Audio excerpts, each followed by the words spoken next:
क्या सिर्फ एक युद्ध भारत के करोड़ों घरों की रसोई तक असर डाल सकता है? मध्य पूर्व में बढ़ते तनाव ने अब यही सवाल खड़ा कर दिया है और इसका जवाब धीरे धीरे भारत की सड़कों, पेट्रोल पंपों और गैस एजेंसियों पर दिखाई देने लगा है। इजराइल और इराक के बीच बढ़ते तनाव ने उस क्षेत्र को अस्थिर कर दिया है जहां से भारत अपनी तेल और गैस जरूरतों का बड़ा हिस्सा हासिल करता है। दुनिया के सबसे महत्वपूर्ण समुद्री व्यापार मार्गों में शामिल खाड़ी क्षेत्र में हलचल बढ़ते ही सप्लाई चेन पर दबाव आने लगा। शुरुआत में कुछ अंतर्राष्ट्रीय खबर लग रही थी, लेकिन फिर कई राज्यों में एलएचपी सिलेंडर की डिलीवरी देर से पहुंचने लगी। कुछ जगहों पर लंबी लाइनें दिखाई दी, गांवों में सप्लाई और धीमी हो गई और शहरों में भी लोगों को इंतजार बढ़ने लगा। असल चिंता सिर्फ गैस की नहीं है।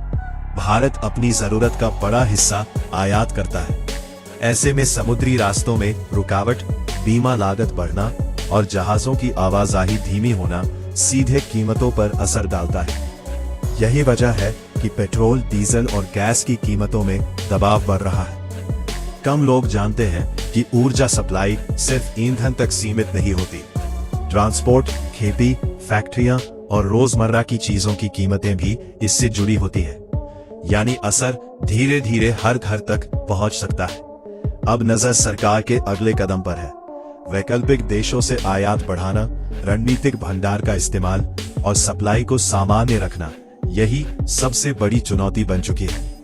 क्योंकि जब दुनिया के किसी दूर इलाके में तनाव बढ़ता है, उसका असर हजारों किलोमीटर दूर भारत की रसोई की आग तक महसूस होने लगता है।